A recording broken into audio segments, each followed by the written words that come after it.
Hello, hello. I am Pat626, and normally I host Subculture Shock and Subculture Shock Recharge. But then I've also got this show right here. And you know, somebody asked me once why I haven't said anything really negative on this show yet. And so I wanted to address that really quickly because the point of professional Fanby is that I'm a fan. But not just a fan, but a Fanby. I get really excited about music. And so the stuff that makes it onto the show is the stuff that I've probably listened to more times than I can possibly count before I even consider putting it on the show, unless it's something that someone comes to me and asks me to do it. And so tonight's example is a perfect representation of that, because from the second that I heard the first single off of Chemical by Death Loves Veronica, I immediately was captivated. And so tonight I'm going to spend about 30 minutes playing selections off of the album and just gonna do a deep dive on it, talk about why I like it, what works, but also really kind of pick apart the lyrics and the music like a total nerd.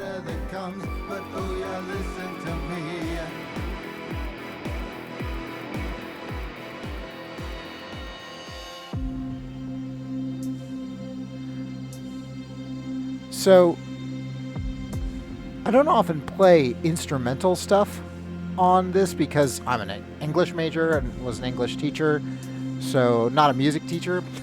So it's easier for me to pick apart lyrics than it is to pick apart music. But this intro, The Silence, off of Chemical by Death Loves Veronica, is so good because there's this kind of plodding but still almost hopeful nature to the beginning of it.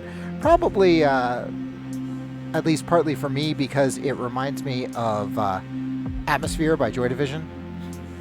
But the thing is that you get used to this rhythmic changing of the notes that when suddenly it doesn't change, it almost feels like a stopping point. Like, wait, something's wrong. And then the notes continue to drone out, and just starting to twist a little bit until when you think the note's going to change again, it doesn't. It just stays there. So we've gone from confusion into feeling stuck. And then the note starts to erode, so now we're almost feeling like we're descending. This vinyl effect kicks in, which furthers this feeling of degradation as even the sound quality of the track fades. So it's adding a feeling of repetitiveness to it, even hopelessness, which is exact opposite of what I felt when I first started listening to the track. And suddenly we're sitting on the living room floor in our underwear as the record ends, not bothering to get up to stop it from spinning, as the heartbeat of the kick drum just slows down until it's gone. And if that is not a way to start a record, I don't know what is, honestly. And maybe I don't want to know. So this was the first single that I heard off this record. This is Burn. And oh my goodness. So first of all, dancey, catchy. That's always going to get me going. But I think, of course, as someone that's a big fan of lyrics, the lyrics in this one really just... It's been a long time since I've heard something so vulnerable and bitter on a subject that doesn't get dealt with nearly enough. Veronica Campbell of Death Loves Veronica admitted to making this album while dealing with severe medical issues. And I feel like this song comes from it. So we just heard, you asked every question, but they left you like this. there's this feeling of doing everything you can to take care of yourself, and it's still not enough. So despite trying to stay on top of an illness, the subject of the song has suffered because they have all the answers but stay silent like this. Now, there's an epidemic in medicine where practitioners are less likely to listen to women and less likely to take them seriously. So completely treatable conditions are left misdiagnosed until too late because things probably aren't as bad as the women says they are, right? And God help her if she's overweight. And I feel like this is possibly what's going on here. There's this line that talks about the symptoms: bleeding, open, on the floor, suffering. And the doctors will still look you in the eye, but you will never exist. I could be off about this talking about the medical profession, but I don't think so because of that feeling of you're just not being paid attention to. And you'll hear some stuff in the samples later that I feel like further confirms this. But immediately hearing that, I was just like, oh my God. It's almost painful. It's uncomfortable to listen to, but in a way that really changes a person. And I feel like that's important. So the other thing I wanted to talk about in this song, because for those of you who have never checked this show out before, I like to think too much. So when she talks about the whole burn up everything, and I will admit, when I first started singing along to this song, I was singing burn down everything. And when I went to do this review, I discovered that I was getting the word wrong. So what's the difference? Burn up every fucking thing. It sounds like a command from frustration, and it probably is. Especially the way that fucking just kind of drops out of her mouth with so much venom. But if you think about it, burning down is like a destructive phrase. You get this image of like houses collapsing into ashes from a fire, but burning up focuses more on like consuming the fuel in the fire. If you burn up your house, the whole thing is swallowed by the fire, which it's the same concept, but from a different perspective. And not only do we have the idea of burning up like a fever, but also so you've got this laughter here, all right, and then you've got a voice, another sample consoling us that things aren't as bad as they seem, which is just piling on the frustration. So it's almost like the subject of the song has to burn up every option, go through every resource, fight with her last ounce of strength, and that in the end there may be nothing left of her to save, just to get something done. Because meanwhile the doctor just says, we'll talk about this tomorrow. And so immediately, I feel like we've been drawn in to something very personal and something very powerful in this album, and so I get the idea that this is just going to be almost a catharsis of a record, which, as someone that grew up wearing black and crying a lot, I just feel like catharsis is like my favorite genre. So take a very different tact here with Spindled. The concept of webs and spinning webs and that kind of thing, that's something that's been done in goth and darkwave music before. But it's one of those things that just never gets old, especially when it's done well. And this is absolutely done well because it plays with a lot of imagery and a lot of similar but different concepts. Just this playing around with someone, this almost happiness around their suffering, it seems. Because that line, nothing dies the way you do. So obviously, like, nothing dies as slowly like you do, later said. And I feel like that's, there's this obvious, like, taking delight in suffering, but also, ever since I was a teenager and I first learned of the concept of la petite mort, and the idea that Renaissance poets especially would compare orgasms to dying, I can't help but make that joke. And I feel like there's enough precedent in like goth, industrial, dark wave music for me to say, that might be going on here. There might be blending a little bit of that death and pleasure aspect of it. Nothing dies the way you do. But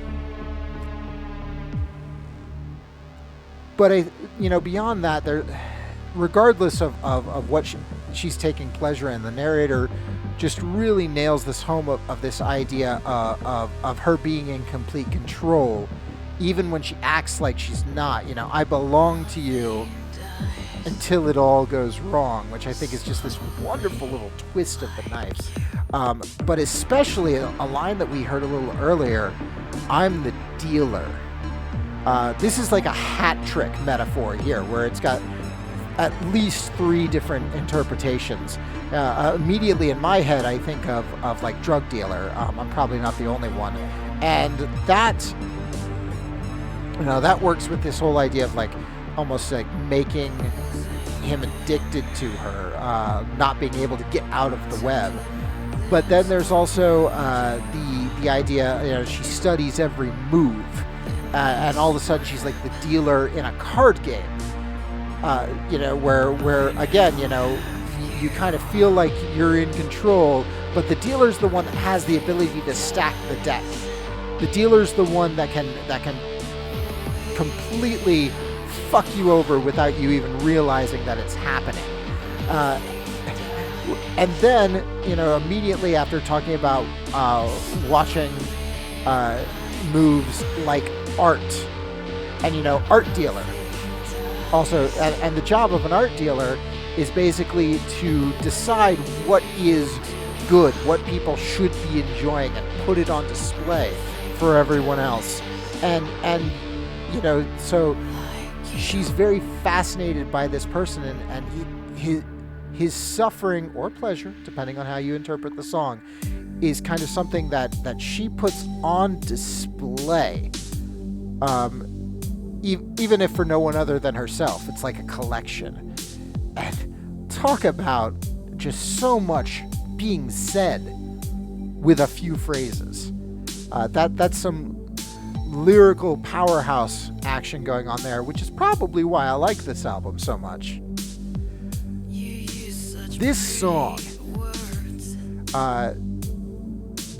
takes me back to like 18, 19 years old in the basement of a restaurant, really starting to get involved with the goth scene and discovering like 1 and 2 piece bands that would get up there with like a Korg keyboard and just drums, strings, maybe a synth bass or something, and some bells, and wham, song. Just and it, you could call it simplistic, but I call it elegant, if it's executed properly, which this is. And so it almost feels calming at first until it builds on. And so you've got this idea. The music, I think, of this song, by the way, is very much going along with the lyrics, which is always cool, because she talks about how the narrator likes to take her time when it comes to you, who we assume is like person in a very unhappy relationship. And then when the chorus kicks in, this synth line is just like very slowly dragging along, and the drum is almost like a plodding march. And so it's very much, this song is not in a hurry. And it gives Campbell the chance to really just drip this, again, bitterness about this person just all over this song.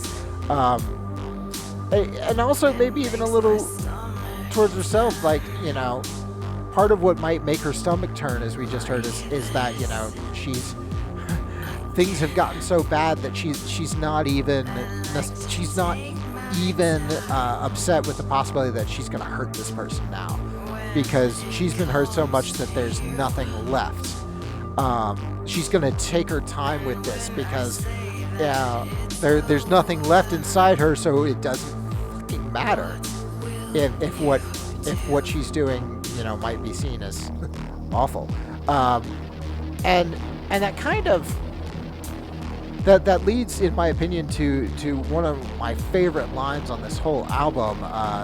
The mention of the title, "There's nothing left inside, would you like to see?" Which, you know, is probably one of the best ways, in my opinion, that I have ever heard someone say, "Fuck around and find out," which I think is this whole song, really. You know, she comments on the person. You use such pretty words when you lie to me. So it's like, she already knows. I know you're lying. I know you're lying, and I'm going to take my time to really just end this. Because there is nothing left inside me. I am just so wasted by this. I'm so exhausted from this that I don't even care. I'm more interested to see what you're going to do when I say it's over. But I don't care one way or another. And I hate everything that reminds me of you at this point. And from this point, we're just going to get a repetition of it. And just very slowly building. We get higher strings. We get a slight change in the vocal. And this almost feels like a progression. Like this is a warning. Like, hey, there is nothing left inside. All right, you want to fuck around and find out, because I hate everything about you. And if you really want to go, if you really want to push this, if you really want to keep lying to me, by all means, like, go ahead, proceed. Which is never something that you want to hear when someone's upset with you. You never want them to, like, invite you to push forward, because that probably means that it's about to get real bad for you. And so there's just this build of her almost taunting. You want to go? You want to do this? And this is normally the type of lyric that you would expect to be, like, screamed in some heavy industrial thing, but instead it's just almost sighed out, even as it builds, because it's just giving up on this person, which in my opinion is always worse. It's more disheartening, more heartbreaking than being just pissed at someone, like hating them so much that you don't even care what happens, as long as it happens.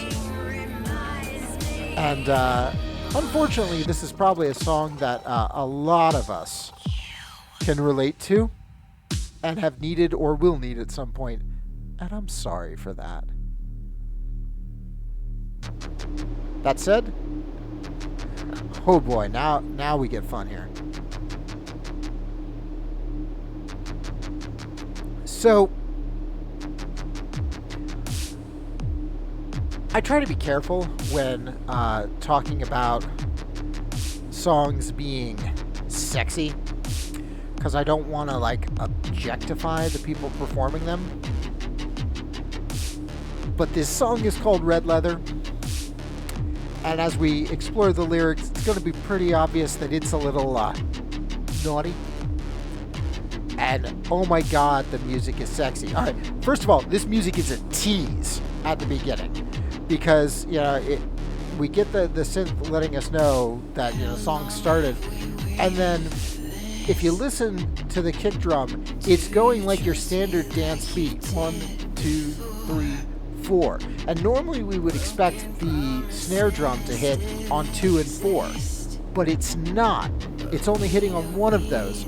which means that we're getting ready to dance, and nope, not yet, and it just makes us beg for it. Until finally the chorus kicks in, and now we finally get that release. Yeah, I know what it sounds like when I'm saying this. We finally get this release going, and we can finally move a little bit more. But listen to that snare drum, and also that is not just a dance snare.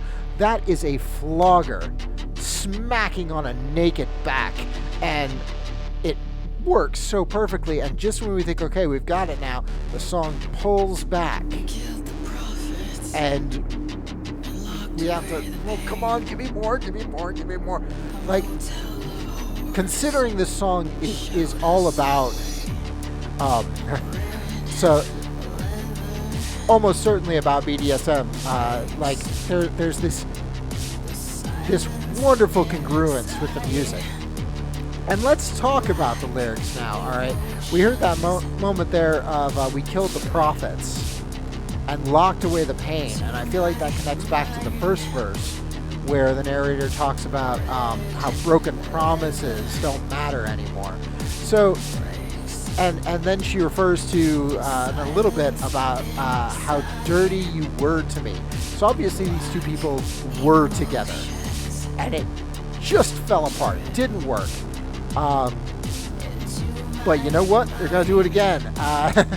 At least they're gonna bang. And so it killed the prophets.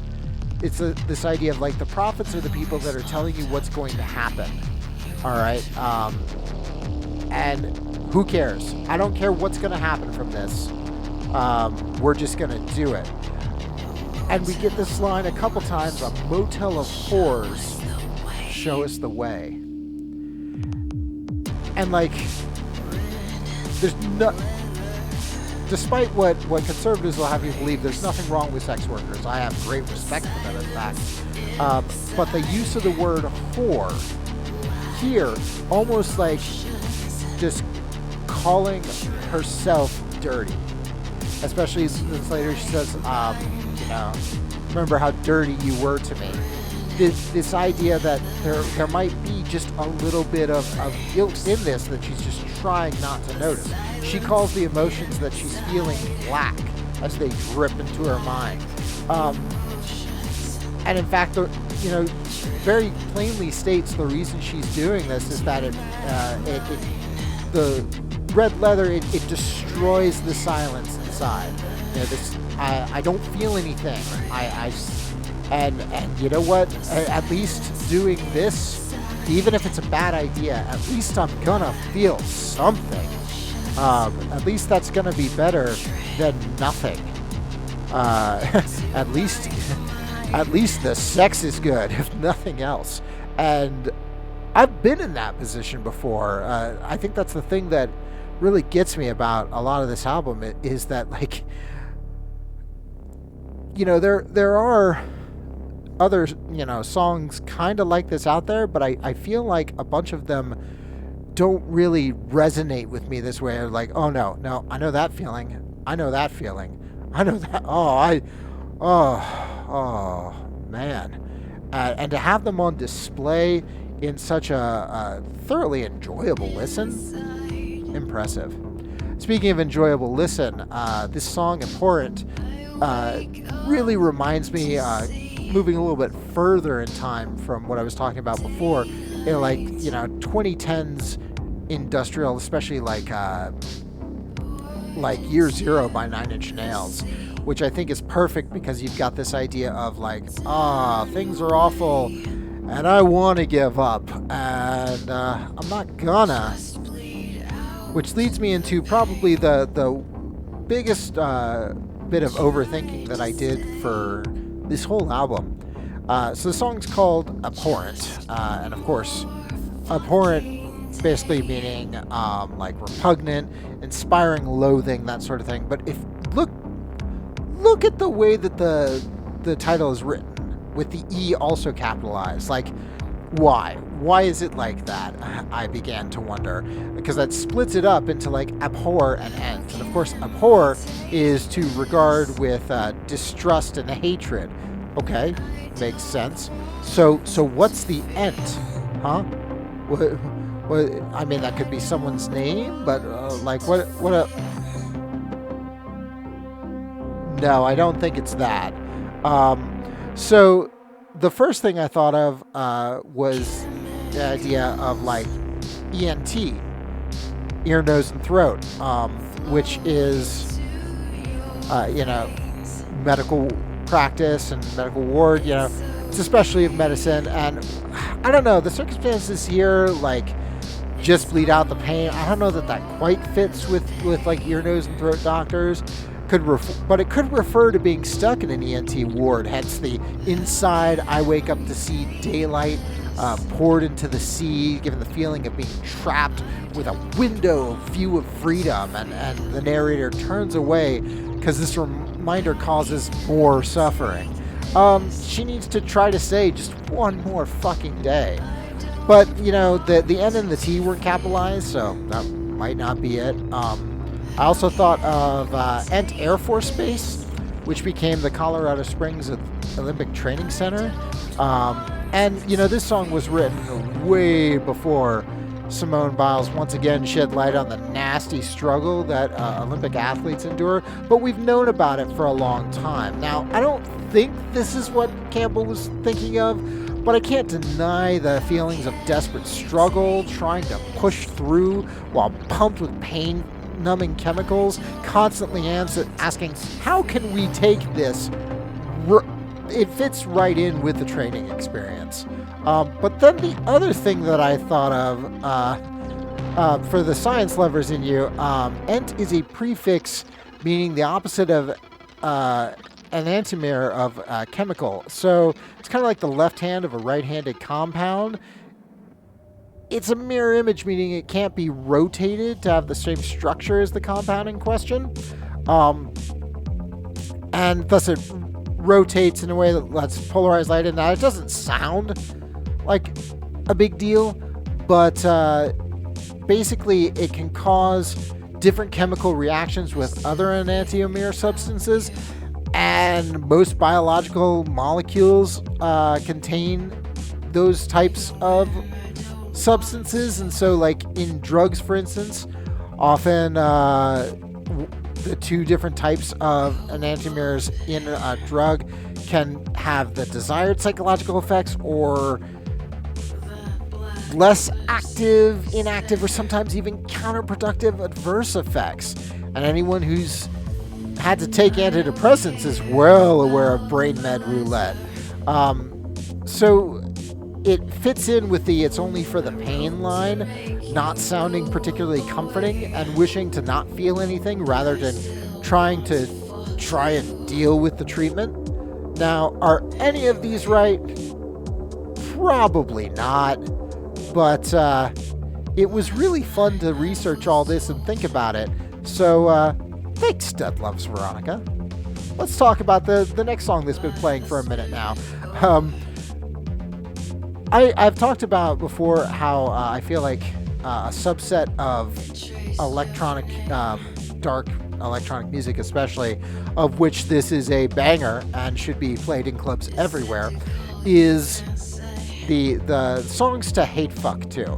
And I feel like this is kind of a subset of that, almost the idea that Thomas Durgan and the Purge wrote, it's a bad idea. Because this is another one of those songs of like, yeah, this is not good. I still want to fuck you. Yeah, like the idea, I don't care about the letter I wrote to make you go away.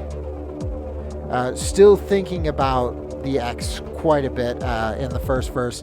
But then, asking the spirit board, and the spirit board saying, yeah, you should call them up and say, hey, want to bang? Almost like looking for an excuse. And then this last verse here, I put my signal out for you, the dead now dance for you, and then smells like sin, invite me in, almost giving herself a demonic, a vampiric presence, comparing herself to that, making it like, yeah, I am using this person because I just want to fuck them. And like, wow. Wow. I mean, she's calling herself the sinner here. So,